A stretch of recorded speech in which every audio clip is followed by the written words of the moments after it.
अम, hello. ये जो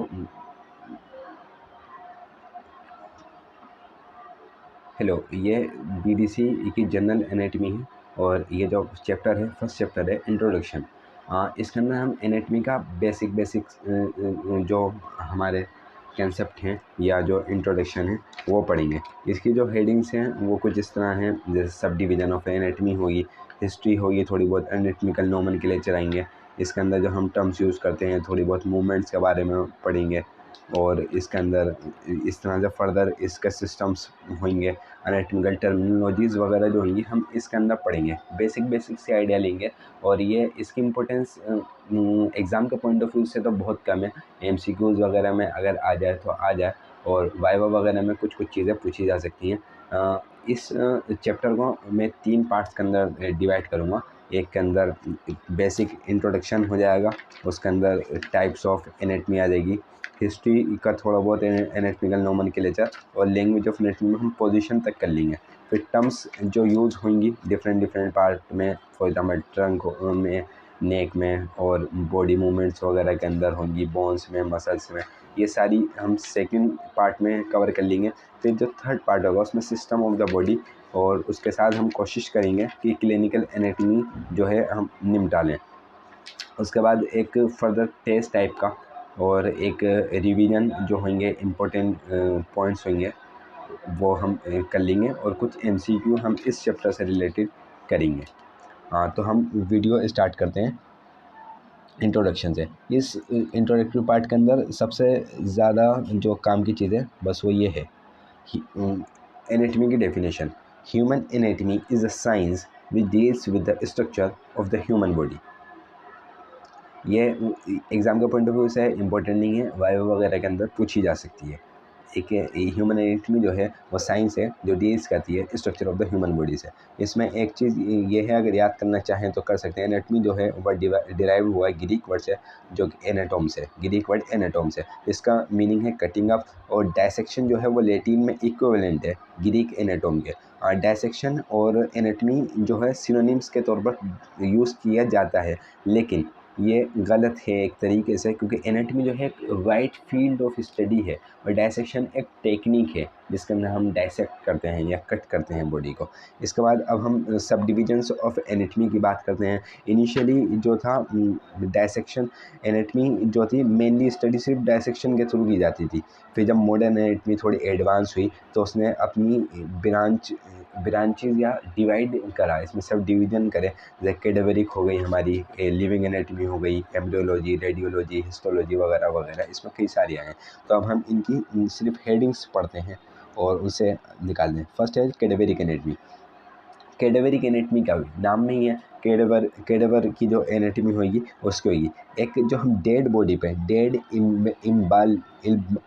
dead इम्बाल्म जो होगी, प्रिजर्व्ड जो बॉडीज़ होंगी उन्हें नेक्ड आई से देखेंगे, यानी कि मैक्रोस्कोपिक या ग्रॉस एनाटमी जो होगी वो होगी। अब इसकी फर्दर 2 डिविजन्स है, एक हम रीजनल एनाटमी होगी हमारी, और एक होगी हमारी सिस्टमेटिक एनाटमी। रीजनल एनाटमी क्या होगी, जो हम रीजन्स में पढ़ेंगे। फॉर एग्जांपल एक रीजन हमारा थोरेक्स है, एक रीजन हमारा एब्डोमेन है, हेड एंड नेक है, ब्रेन है, अपर लिम्ब, लोअर लिम्ब वगैरह वगैरह। जो हमें पढ़नी है वो इसी तरह से पढ़नी है। इसका जो डायग्राम दे रखा है वो ऐसे है, ब्रेन हो गया, हेड एंड नेक ये पार्ट हो गया, थोरेक्स इसको कहते हैं, एब्डोमेन हो गया, और इसके बाद अपर लिम्ब हो गया, ये लोअर लिम्ब हो गया, ये पेल्विस हो गया। इस तरह से जो चीज़ होती हैं ये पढ़ेंगे। एक सिस्टमेटिक एनाटमी, सिस्टमेटिक एनाटमी में क्या हुआ, जिसमें सिस्टम आएंगे। फॉर एग्जांपल स्केलेटल सिस्टम आ गया, मस्कुलर सिस्टम आ गया, आर्टिकुलेटरी सिस्टम आ गया। ये चीज़ें सिर्फ पता होनी चाहिए, एग्जाम के पॉइंट ऑफ व्यू से इंपॉर्टेंट नहीं है। कैडेवरिक एनाटमी की हमें 2 फर्दर डिवीजन पता चली, रीजनल एनाटमी और एक हमारी सिस्टमेटिक एनाटमी। जो हमें पढ़नी है वो रीजनल एनाटमी पढ़ते हैं। फिर आई लिविंग एनाटमी। लिविंग एनाटमी या नाम नहीं पता, लिविंग में जो पढ़ी जाएगी। अगर लिविंग में पढ़ी जा रही है तो फिर हम इसे कैसे पढ़ेंगे। इसकी जो तरीके हैं वो है हमारा फर्स्ट इंस्पेक्शन। इंस्पेक्शन क्या है, बाय लुकिंग, मतलब हमने सिर्फ देखा, ये जैसे हमने देखा ये इंस्पेक्शन हुआ कि हमने किसी के चेस्ट को देखा for the diagnosis purpose. Okay. जैसे हमने किसी के नेल्स को देखा, वाइट है, वाइटिश होना है, हमने डायग्नोस करने की कोशिश करी, उसमें शायद आयरन की कमी हो सकती है। हमने हीमोग्लोबिन लेवल देखा, कंजक्टिवाई देखा हमने। इस तरह से हम बहुत सारी चीज़ें देखते हैं, जैसे कि जॉन्डिस होता है, उसमें आई जो कंजक्टिवा हैं वो येलोइश हो जाते हैं। हमारे किसी को अगर हाई हो गया तो उसके अंदर नेल्स भी जो होते हैं हमारे येलो हो सकते हैं। इस तरह से हमारी स्किन भी येलोइश हो सकती है। ये सारी चीज़ें आती हैं। ये इंस्पेक्शन में आई। फिर पाल्पेशन, पाल्पेशन का मतलब हुआ कि बाय टचिंग, जैसे कि फॉर एग्ज़ाम्पल ये जैसे जो डायबिटिक पेशेंट होते हैं उन ये एक नॉर्मल है, यहाँ पे हमारी एक आर्टरी पाई जाती है जिसे हम बोलते हैं डोर्सलिस पेडिस आर्टरी। ये नॉर्मली पाल्पेट होती है, मतलब अगर हम इस जगह पे पॉइंट पे टच करेंगे तो हमें फील होगा कि यहाँ पे एक आर्टरी है जो पाल्पेट हो रही है। लेकिन जो डायबिटिक पेशेंट होते हैं जिनकी कहने में अच्छी खासी उन्हें शुगर होती है, तो उनके अंदर ये हार्ड हो जाती है और उसके बाद ये पाल्पेट नहीं होती। ओके, तो ये वाली जो चीज़ हुई ये इस पाल्पेशन में आई, मतलब हम बाय टचिंग हुए। जैसे कि अगर लीवर के अंदर होता है, अगर वो इलाज हो गया तो हम उसे पाल्पेट कर सकते हैं। इस तरह स्प्लीन होता है, अगर वो अच्छा खासा इलाज हो गया तो हम उसे भी पाल्पेट कर सकते हैं। इस तरह से हो गया। जैसे रेडियल हमारी आर्टरी होती है, हम उसे भी पाल्पेट कर सकते हैं। ब्रेकियल आर्टरी को पाल्पेट कर सकते हैं। ये सारी चीज़ें होंगी। इसके बाद एक चीज़ होती है परकशन। परकशन को बोल कर समझाना थोड़ा मुश्किल होगा। इसे हम टेप करते हैं, पर्टिकुलर रीजन्स होते हैं वहाँ पे साउंड्स हम नोट करते हैं। फॉर एग्जाम्पल चेस्ट के अंदर होगा लंग्स के लिए, कि अगर उसमें नॉर्मल होगा तो क्रैकलिंग ऑफ हेयर, मतलब अगर हम हाथ अपनी फिंगर से बालों को रगड़ के देखेंगे तो बालों को रगड़ने की एक आवाज़ आती है, उसे क्रैकलिंग ऑफ हेयर बोलते हैं। ओके, इसके बाद अगर नॉर्मल है, अगर ओडी में होगा तो उसके अंदर डल वॉइस आएगी, मतलब कोई फ्लूइड उसके अंदर फिल हो गया, ये कोई पैथोजेनिक कंडीशन है उसके अंदर ओडिमा फिल हो गया, मतलब ओडिमा हो गई उसकी कंडीशन, उसके अंदर फ्लूइड फिल हो गया, तो उसके बाद उसकी डल वॉइस होगी। इसे टैप करके देखते हैं, परकशन होता है। फिर इसके बाद ऑस्कल्टेशन होता है, यहाँ it is related to stethoscope. Okay, इसके बाद एंडोस्कोपी होती है, पेशेंट के अंदर कैमरा डालना, किसी जैसे माउथ से डाला, ब्रोंकोस्कोपी वगैरह, गैस्ट्रोस्कोपी वगैरह की, रेडियोग्राफी और इलेक्ट्रोमायोग्राफी वगैरह भी इसके अंदर आती है। लिविंग एनाटॉमी मतलब बेसिक कंसेप्ट ये है कि लिविंग के अंदर हम कुछ भी कर रहे हैं। ओके, लिविंग के अंदर हम जो जो भी कर रहे हैं वो हो गया। इसके बाद एम्ब्रियोलॉजी, एम्ब्रियोलॉजी को हम डेवलपमेंटल एनाटॉमी भी बोल सकते हैं। इसके अंदर हम ये दो मेन चीज़ें हैं इसके अंदर, एक ओंटोजेनी और एक फाइलोजेनी। अगर फाइलोजेनी हमने बहुत अच्छे तरीके से नीट वगैरह के अंदर पढ़ा होगा कि इसमें एवोल्यूशनरी रिलेशनशिप देखते हैं। ओंटोजेनी का है, डेवलपमेंटल हिस्ट्री है, इसके अंदर ये दो चीज़ें पढ़नी होती हैं। इसके बाद डेवलपमेंटल हिस्ट्री के अंदर या डेवलपमेंटल एनाटॉमी या एम्ब्रियोलॉजी के अंदर ये एक डायग्राम है, ये हम मेन बुक के अंदर भी पढ़ेंगे। इसके अंदर दो चीज़ें तो ये इंपॉर्टेंट हैं, मेंटल मेसोगेस्टियम एंड डोर्सल मेसोगेस्टियम।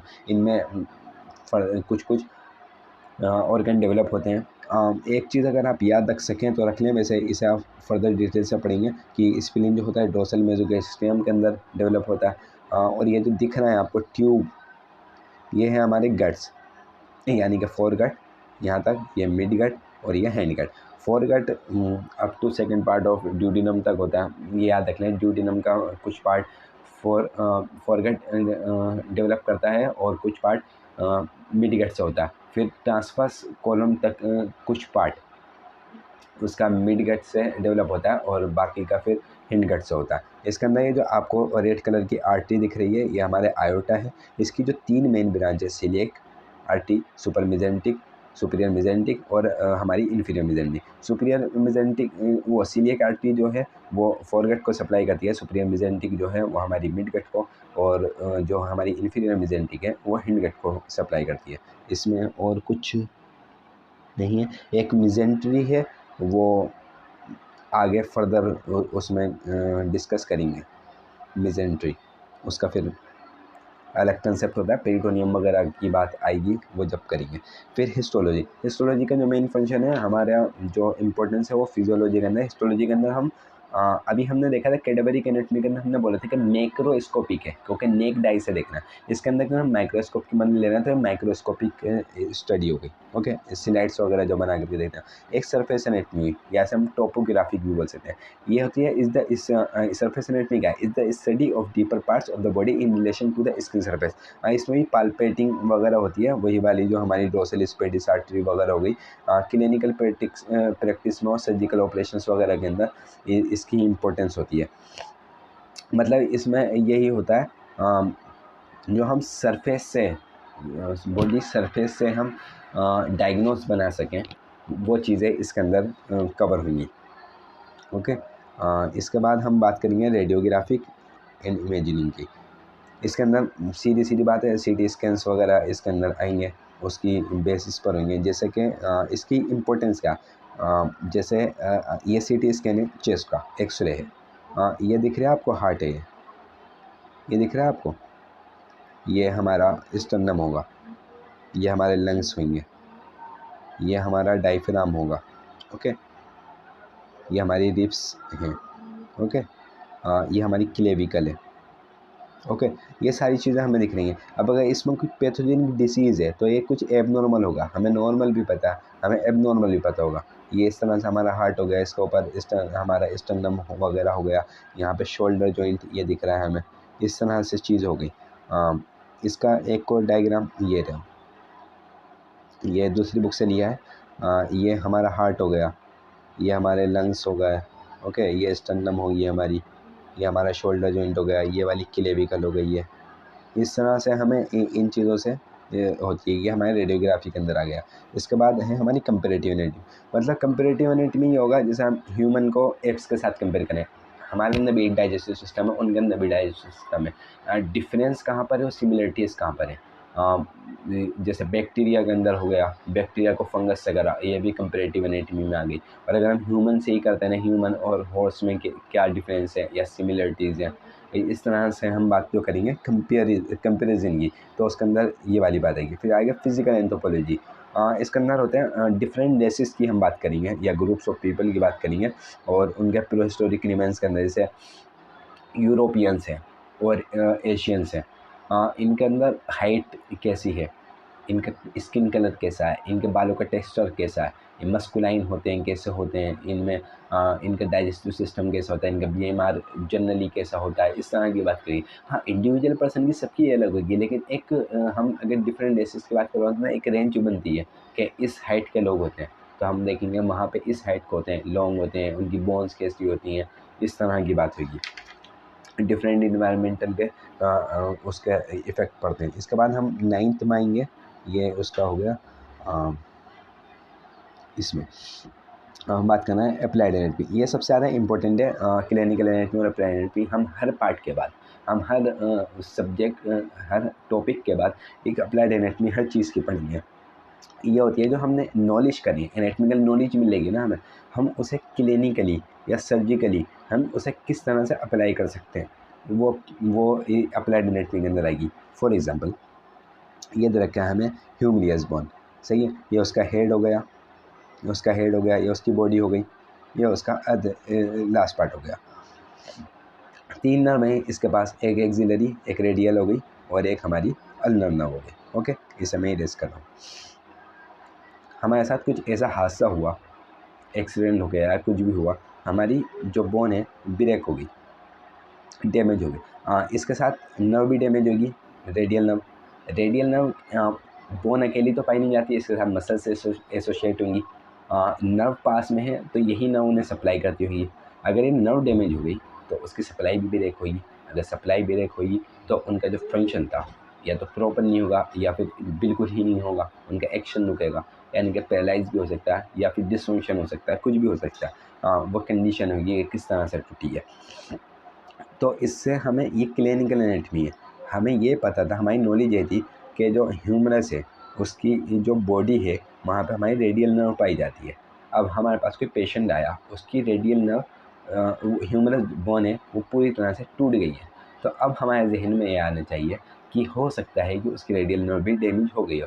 तो अब हम चेक करेंगे जो मसल्स हैं या वो सही से फंक्शन करेंगे या नहीं, या हमने देखा कि वो डिसफंक्शन हो रही है, तो हम ये गेस करेंगे, हम ये डायग्नोस बनाएंगे कि हो सकता है कि उसकी रेडियल नर्व भी डैमेज हो गई हो। फिर उसके हम फर्दर क्या में इन्वेस्टिगेशन वगैरह करेंगे, उनके टेस्ट वगैरह होते हैं वो करेंगे। लेकिन ये जो वाली बात जो होती है क्लिनिकल एनाटॉमी से रिलेटेड होती है कि पहले हमारे जहन में ये चीज़ें आनी चाहिए कि हम डायग्नोस भी तो करेंगे, इन्वेस्टिगेशन भी तो जब भी करेंगे ना हमें ये चीज़ें पता होंगी। खैर, ये इम्पोर्टेंट पार्ट है अप्लाइड एनाटॉमी, हर टॉपिक के बाद हमें तकरीबन पढ़नी पड़े। एक्सपेरिमेंटल एनाटॉमी इसमें आती है जैसे वैक्सीन बनाई है हमने किसी बैक्टीरियल डिसीज़ या वायरल डिसीज़ के अगेंस्ट, उसे टेस्ट करेंगे जैसे माइस वगैरह, रेबिट वगैरह पे, मंकी वगैरह पे करा, फिर हम ह्यूमन वगैरह पे भी करते हैं लास्ट में, ये हो गया। फिर इसके बाद जेनेटिक्स, ये एक फर्दर जेनेटिक्स के बारे में बताने की कोई ज़्यादा ज़रूरत नहीं है, हम नीट के अंदर अच्छा खासा नॉलेज इसके बारे में होती है। और इसके लिए एक फर्दर इसमें लास्ट चैप्टर जेनेटिक्स से रिलेटेड, लास्ट या सेकेंड लास्ट चैप्टर हमें पढ़ना पड़ेगा। अब इसमें हिस्ट्री ऑफ एनेटमी है। हिस्ट्री ऑफ एनेटमी में बहुत ज़्यादा हमें एनेटमी में जोर नहीं देना, क्योंकि हमारे पास एक पर्टिकुलर सब्जेक्ट होगा हिस्ट्री ऑफ मेडिसिन के नाम पे। लेकिन हिप्पोक्रेट्स के बारे में हम थोड़ा बहुत जान लेते हैं। ये एस्क्लेपियस एक गुजरे हैं, उनकी 16 जनरेशन के अंदर ये थे। एस्क्लेपियस एक तरीके से कह सकते हैं कि फाउंडर ऑफ मेडिसिन से हो, उनके ज़रिए हुआ था, लेकिन उन्होंने अपने ख़ानदान में ही रखा, कैसे वो अपने ख़ानदान के लोगों को ही सिखाते थे। उनका अपना होता, उसे आप हिस्ट्री ऑफ मेडिसिन में डिटेल से पढ़ेंगे। फिर ये आए हिप्पोक्रेट्स, तो इन्हें लगा कि इस तरह से अगर चलता रहा कि हम अपने ख़ानदान के लोगों को ही सिखाते रहेंगे, तो फिर ये एक दिन जो ये मेडिसिन का तरीका है, इलाज मुआवजे का, ये ख़त्म हो जाएगा। तो फिर इन्होंने इसे आम करा, लेकिन इन्होंने कुछ कंडीशंस बनाई, कुछ रेस्ट्रिक्शन है कि इस तरह के लोग ही को सिखाएंगे या इस तरह की बातें हुई, वो सारी डिटेल आप पढ़ेंगे। एक चीज़ ये थी कि इन्होंने हिप्पोक्रेटिक एक ओथ भी बनाई, जो आज भी मेडिकल कॉलेजेस के अंदर पढ़ाई जाती है, और बुक में भी होगी, हमारी बुक में है। अगर मतलब डिफरेंट बुक्स में हो सकता है किसी में ना होती हो, लेकिन मैंने सुना है कि तकरीबन हर बुक के अंदर हिप्पोक्रेटिक ओथ के नाम के होती ही है। ये फादर ऑफ मेडिसिन कहलाते हैं। 400 BC के करीब के हैं, और अलियस एंड जो डिस्क्रिप्शन वगैरह है इन्होंने दिए थे। ये ग्रीक फिजिशियन थे। इसके बाद हीरोफिलस आते हैं। ये भी ग्रीक फिजिशियन है, और इन्हें फादर ऑफ एनेटमी बोला जाता है। वो फादर ऑफ मेडिसिन है, ये फादर ऑफ एनेटमी है, और इन्हें हिप्पोक्रेट्स को फाउंडर्स ऑफ एनेटमी भी बोला जाता है। इसके बाद रोमन पीरियड है। इसके अंदर गेलेन आते हैं, 130-200 AD के हैं ये। इन्हें हम प्रिंस ऑफ फिजिशियन बोलते हैं। ये फिलोसफर थे, और ये भी इनका भी बहुत अच्छा है, और ये फिलोसफर टाइप के थे। इसके बाद फर्दर हैं, और इन्हें पढ़ लें अगर पढ़ना चाहें तो। ये थोड़ा सा इम्पोर्टेंट है। इन्हें फाउंडर ऑफ मॉडर्न एनेटमी बोलते हैं, ये करीब के ही हैं। इसके बाद और अगर पढ़ना चाहें तो इसमें से पढ़ सकते हैं, लेकिन हाँ, ये वाले जो हैं इन्होंने डिस्कवर सर्कुलेशन और ब्लड करा था, और इनकी बुक्स वगैरह हैं। विलियम हंटर होगा, इन्होंने एम्ब्रियोनी वाला नहीं बोलते।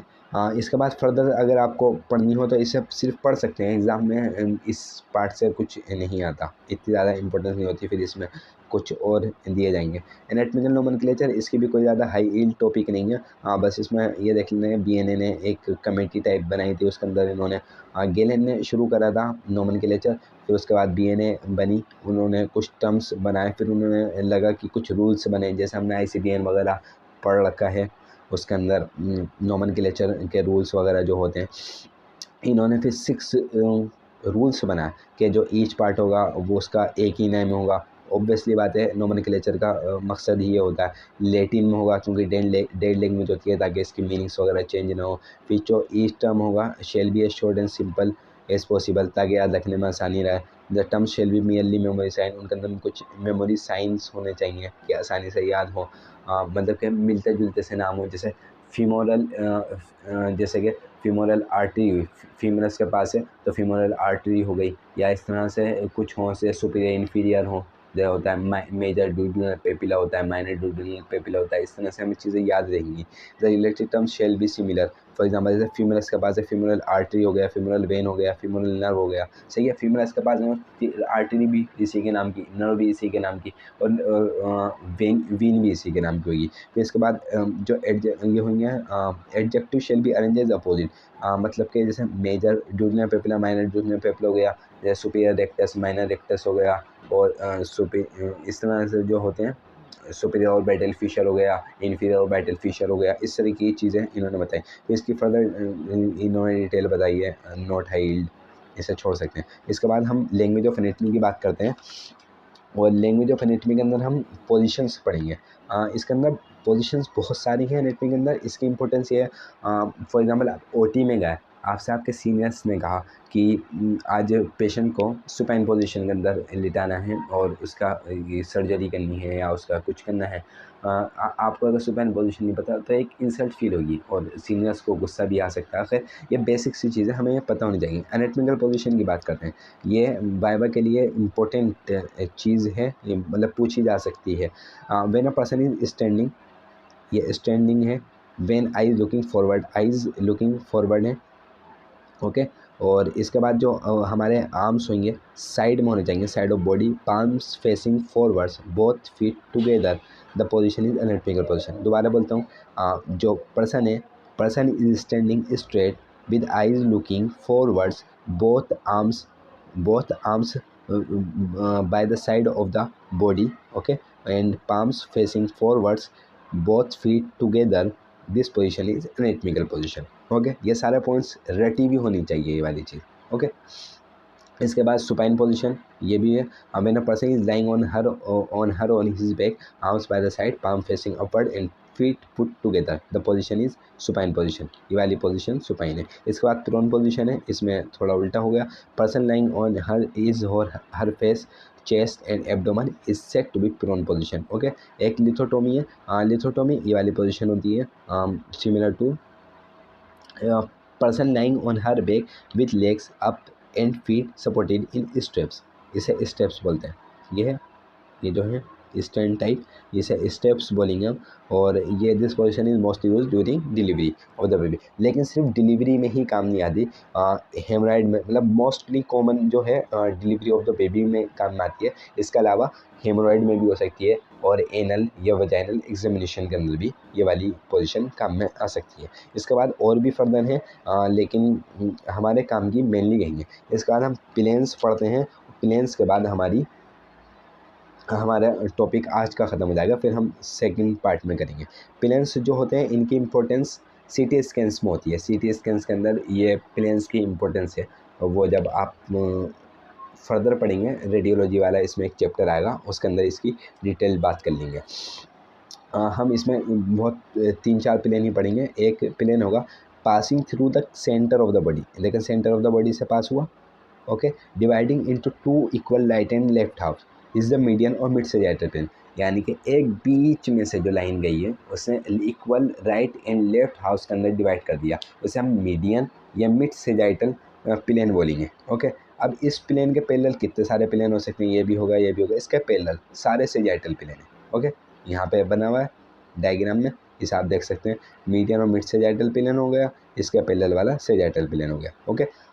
A plane right angle to sagittal or median plane which divides the body into anterior and posterior half is called coronal plane। ये देखें, ये इधर से देख रहे थे ना हम, जब मिड सेजाइटल था, इसके परपेंडिकुलर यहाँ पे देखें मिड सेजाइटल और इसके परपेंडिकुलर कोरोनल प्लेन, इसने एंटीरियर एंड पोस्टीरियर के अंदर डिवाइड करा। एंटीरियर एंड पोस्टीरियर हम आगे पीछे में करते हैं, इंटीरियर आगे की साइड में और पोस्टीरियर पीछे की साइड में। इसकी डिटेल हम टर्म्स वाले यानी कि सेकंड पार्ट के अंदर बात करेंगे, ओके।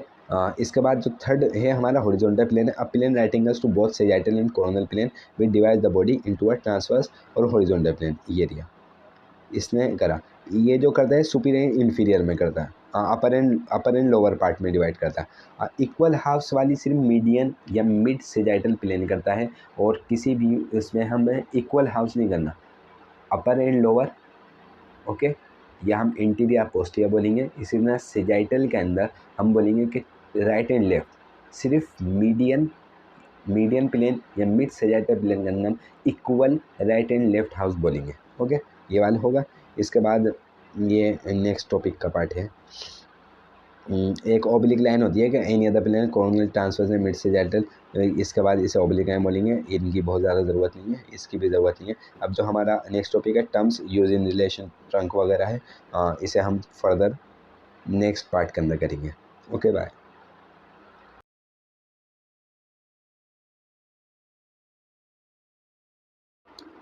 इस में सीटी स्कैन की हमने अभी बात की थी कि प्लेन्स की जो इम्पोर्टेंस है वो सीटी स्कैन के अंदर है। ये 3 सीटी स्कैन्स में दे रहा हूँ, ये एज आ होमवर्क है। या तो आप इसे कमेंट करके बता दें या आप इसका सोच लें कि ये किस प्लेन के अंदर इसका सीटी स्कैन है, ये कौन से प्लेन के अंदर इसका सीटी स्कैन है और ये कौन से प्लेन के अंदर इसका सीटी स्कैन है। आप अगर इसे कोशिश करेंगे तो एक ये 3 है, ये 3 में से 1-2 तो समझ में आ ही जाएंगे, आपको सही समझ में आया गलत। एज अ होमवर्क है, आप या तो इसे कमेंट करके बता दें, इसे नंबर वाइज कर लें, यानी कि ये 1 है, ये 2 है, ये 3 है, आप इसे बता दें। मैं नेक्स्ट क्लास जो टर्म्स की मुझे लेनी है, terms use in relation to tongue, neck and face, upper limb, lower limb वगैरह, उसके अंदर मैं इसे डिस्कस करूँगा इसका आंसर। Okay, bye.